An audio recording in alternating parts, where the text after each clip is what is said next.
What's up, YouTube? Welcome to Everybody Eats Trading. My name is Mike, and my goal here is to help traders become successful. Or as I like to say, help everybody eat. Each week I'll be presenting possible opportunities by going over stock and chart analysis to hopefully help your portfolio grow and your knowledge as a trader. If that sounds good to you, go ahead and hit that like and subscribe button. It really helps the channel grow. And please hit that share button so we can help other people eat. So before jumping into this week's plays, let's recap last week's plays. And at the very end of this episode, I got a special surprise, so make sure you stick around to see that. Okay, first let's take a look at Emerging Corporation. Now, looking at the chart, before we get too much into it, I want to go ahead and explain a few things, that way we're on the same page. Now, if I'm talking time frame, you can look up here. This is the 4 hour, this is the daily. Right now we're on the 4 hour. If I switch to that, that's the daily time frame. Down on the bottom, that kind of highlights the day specifically. So this little line goes all the way down and kind of highlights the day. And then on the top left corner, the O stands for the open, H stands for the high, L stands for the low, and C stands for the close. So to elaborate a little bit more on that, let's look at this candlestick right here, right? So if I highlight, right underneath it, it's gonna show in the top left corner that it opened at 1420, and then it closed, and 1420 would be there, and then it closed at 1440, which would be the top of the fat part right there. Now it shows that the high was 1570, so throughout the day it pushed all the way up here, and then it also had a low of 1380, which was all the way down here, but it closed right there. It closed there and it opened there. So hopefully that will help for the future. Now, looking at Immersion on the daily, if we go back to the beginning of the week, we can see that it started at 1285 and then it closed on Friday at 1424. So that's a give or take about 10 to 11%. So not too bad for a week. So again, this is an earnings play. So we're gonna be holding this until earnings. And then if it looks still strong, we might even be holding through earnings. But at least we're planning on the nice little run until the earnings date, which is March the 4th. Next, let's take a look at MP Materials.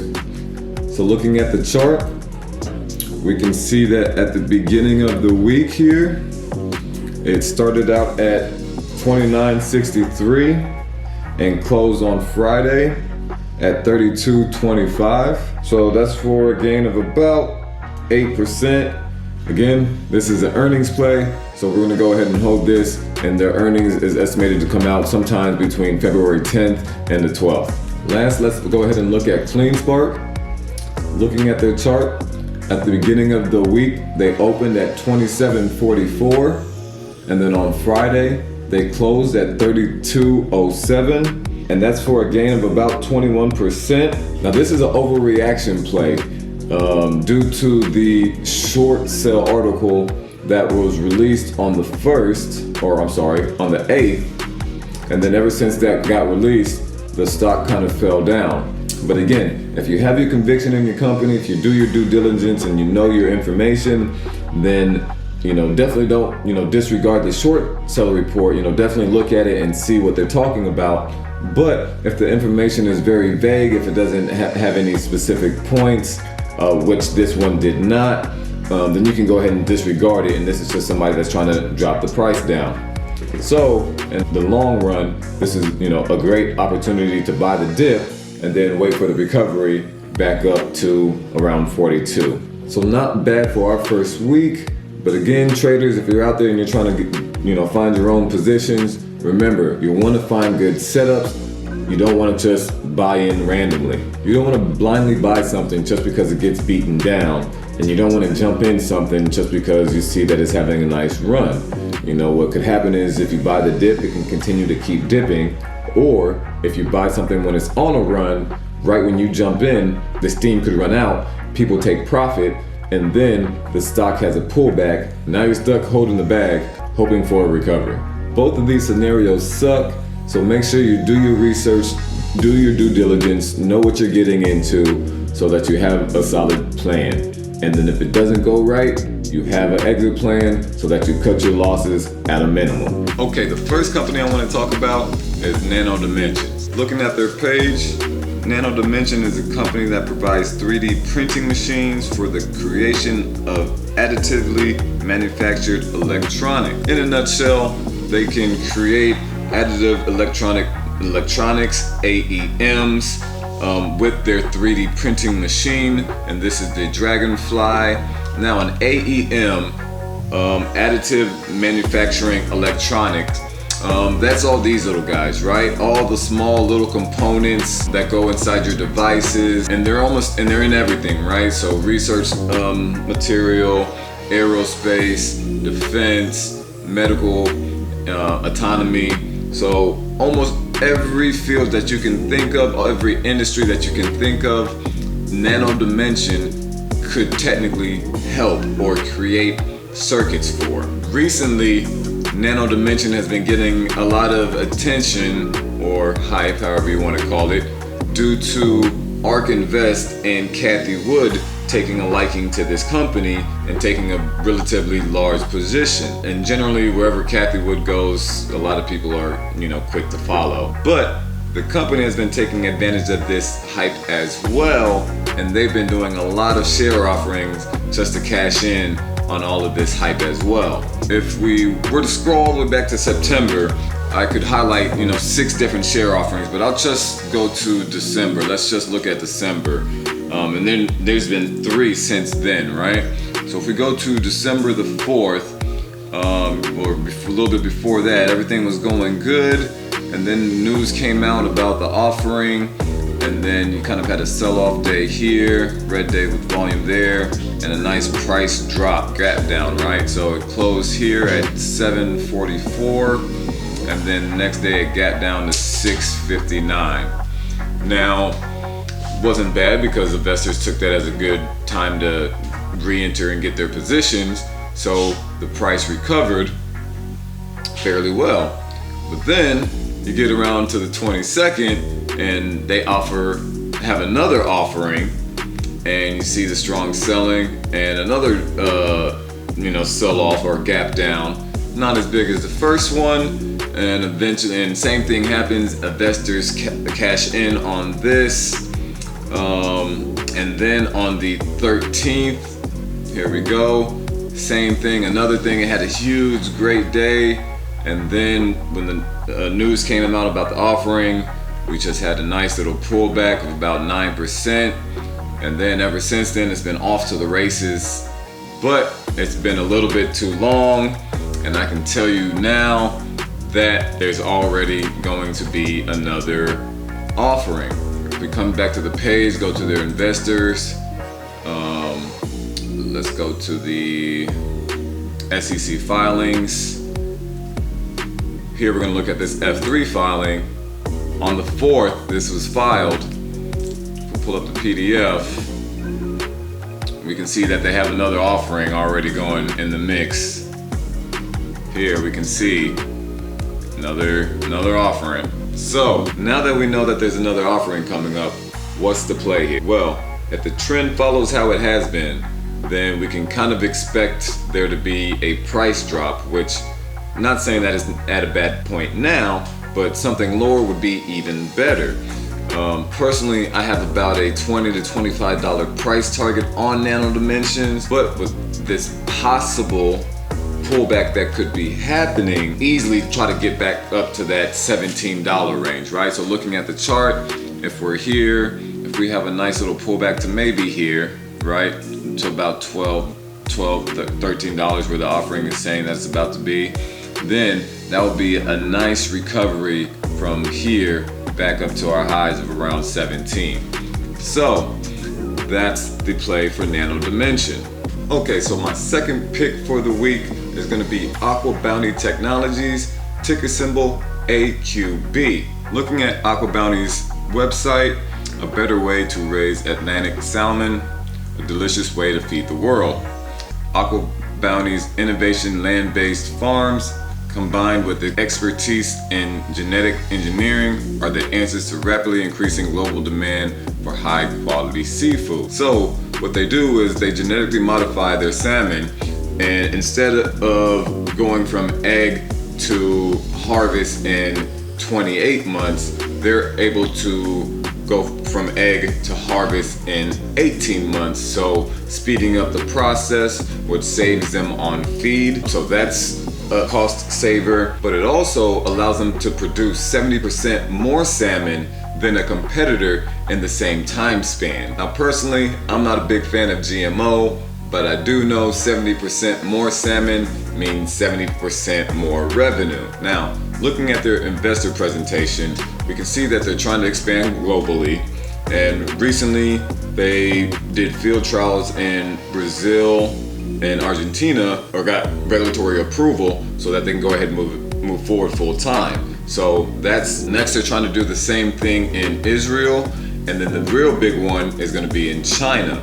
Now, China is really big because China is the #2 location globally for importing salmon. So obviously they just love eating salmon over there. And if Aqua Bounty can set up a farm over there full time, then that will be huge for revenue and growth for the company. Now, you also see over here that North America and Canada is highlighted. They have their first 2 farm locations, one in Canada, one in North America. But they're trying to build their 3rd location, and they're looking somewhere in the Midwest region. But a good thing to kind of highlight is we can see that the 3rd location is getting real close to being finalized.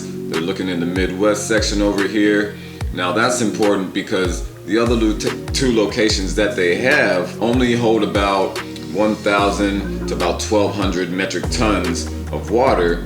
And this new location that they're going to be building is going to hold 10,000 metric tons. So very, very, very large factory that they're trying to get set up. That way they can start mass producing, and they're right around the corner from breaking ground with that. Now, if that's not good enough for Aqua Bounty, they also have what I like to call the Kathy Wood effect, and that's because the ARK Invest hedge fund manager, Kathy Woods, is really big and high on this company. So it's in their portfolio, and recently wherever Kathy Wood goes, there's a pretty big following, and that also helps the stock price out as well. So let's go ahead and take a look at the chart and see if it's a good opportunity to get in or not. So again, we're looking at the daily, and we can see that recently it was doing pretty well, and then it had a gap down to here. So we always want to do our due diligence, right? We want to figure out what happened, what caused this gap down. So let's go down here and look at the news. Pop this up. And then right here at the very top, 2 days ago, Aqua Bounty underwrites public offering for $8.50 a share. So what that basically means is they're doing a public offering. Some people might have got scared, wanted to take profit, and that's why the price dropped. Now again, that's not always a bad thing that companies do price offerings, as long as they're doing it to grow, right? To help speed up the process of the growth. If a company is going under and they're doing price offerings, well, that's kind of bad because now they're just trying to stay afloat.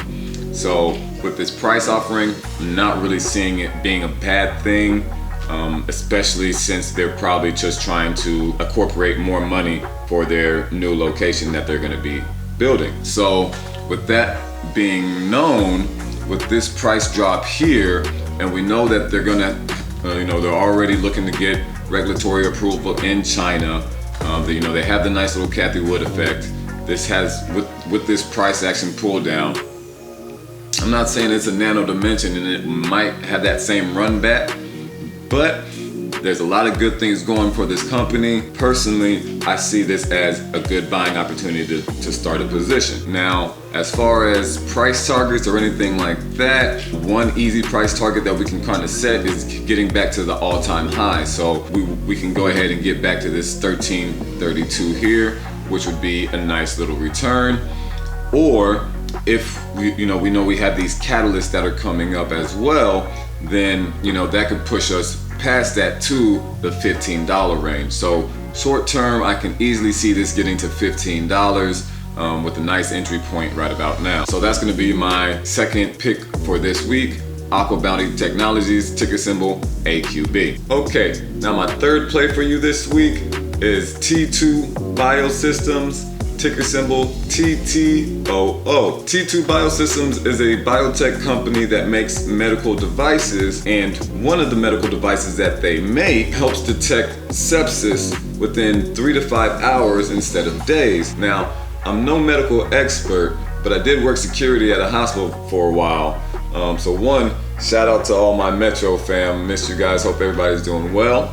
But second, besides all the crazy experiences that I had in the ER that I'll never forget, there was also a lot of other stuff that I learned there. One of them that stuck with me was sepsis and how impactful it was. Looking at the investor presentation, here we can see the T2DX, which is the device that helps with sepsis. On the right over here, we have the panels. So basically, blood will be collected, and then it gets used with one of these panels and then inserted into the machine. Now, as you can see, the FDA already has cleared the first panel and the second panel, and they're still kind of waiting for the third panel to be, cleared for regulatory use as well. Now, why that's important? Because today's current process of detecting sepsis takes a little bit. They do, they get blood samples and blood cultures, which is actually more blood than just blood samples. They send those off to get to the lab, they get incubated, and then eventually after a few days, 2-3 days, they can identify what the specific sepsis infection is, and then they can treat that more directly. Now, before they can get that specific identification, they kind of just treat you broadly with antibiotics. So they'll give you strong stuff here, and then give you a little bit more, until they can give you the specific antibiotics that they know will help with this infection. But each hour of delayed treatment increases mortality risk nearly 8%. So again, if we can cut this time down from a couple of days to 3 to 5 hours, we're literally saving lives here. How big is sepsis? Sepsis represents $41 billion in the US healthcare cost. So absolutely big. Claims more lives each year than the top 3 cancers combined. There you go. So that's huge as well. And causes the death of nearly 270,000 Americans annually. And then lastly, sepsis contributes to 1 in 5 deaths globally. So if you're wondering how big sepsis is, if sepsis is really an issue, there you go. Now, don't just necessarily take these stats, because obviously this is just from their investor presentation, but you want to go out there and do your due diligence and kind of see, okay, how big is sepsis? Now, me personally, I think that is, very valuable in itself right there. Now, do they have partnerships? Are they working with other hospitals? Yes, they are. Going back to their presentation, here we go. They got, a few hospitals that they're working with already. So again, very good to see that they already have these products out there, working with the public. Now, what's also special with this company is their machine was able to detect the mutation of the Rona. Can't say the other word because I don't want to get monetized, but so that's a huge catalyst, right? And if you think about when the very first mutation came out, it was the same company, guys, T2, that found the variants, or that was able to identify it. So to me, that can be huge if governments or other hospitals start saying, hey, we want to go ahead and get this so that we can try to stay ahead of the curve as well. That's only going to spike their sales and their revenue. So short term, it can be a very helpful catalyst. Now let's go ahead and take a look at their chart action. If we're looking at the daily chart, we can see that they had a huge jump up on Friday and then actually kind of sold off. So let's see what that was about. And again, I'm pretty positive that that's going to be due to, bingo, the news of it being able to detect the Rona mutation. So you can see it had a gap up and then it sold off, and then we kind of rested right there, right above the at 310. So where do we go from here? I think anywhere between $3 and $2.50 is a good buy once it kind of has a pullback, because I definitely see more news coming towards this company. And the more news that comes to the company, that's always good. More investors come in, and then the stock price starts to rise. If some crazy news comes out that, you know, the government wants to start using their machine to try to, you know, stay ahead of the curve as well, like that would be huge. So I would possibly hold this for about 3 to 4 months just to see kind of what else goes on in the world with the Rona, and see, you know, if this company is able to continue to help by picking up on the mutations. All those can be catalysts that could help drive the stock price up more. And then long term, if you want to look at it long term, overall, this could be really, really great for helping detect sepsis and save lives. So there you have it, my third pick of the week, T2 Biosystems, ticker symbol TTOO. Alright guys, so at the beginning, like I said, I had a surprise, and here it is. To go along with the YouTube channel, I'm gonna go ahead and challenge myself with another 10K challenge. So I went ahead and opened up a new account and started with 2,500, and my goal is to reach that 10K by the end of the year. So let's go ahead and take a quick look at the account. Here we are guys, brand new account, started on the 1st, supposed to be 2,500. Looks like they got me for taxes, but whatever. As you can see, we're already up 12%, up $300. And here are the plays. Got into T2. Didn't talk about biogenomics, but that'll be coming next. Immersion Corporation, Clean Spark, we got in. So there you go guys, putting my money where my mouth is, ready for this challenge. I'm very competitive, I'm excited, so let's make this 10K. I hope you guys do something similar. If you don't want to do a 10K challenge, but you know, set a goal for yourself. What would you like to try to make this year? And then this way, this will help you home in your trading style. If you notice something doesn't work, then you can go ahead and adjust. That way you can, you know, try to reach your goal. That's all that I have for this video, folks. If you stuck around to the very end, I appreciate it. If you found anything helpful, if any of my plays helped you from last week, please go ahead and hit that like and subscribe button. Also go ahead and hit that share button so that we can grow this family. Okay, traders, have a great week, and let's eat.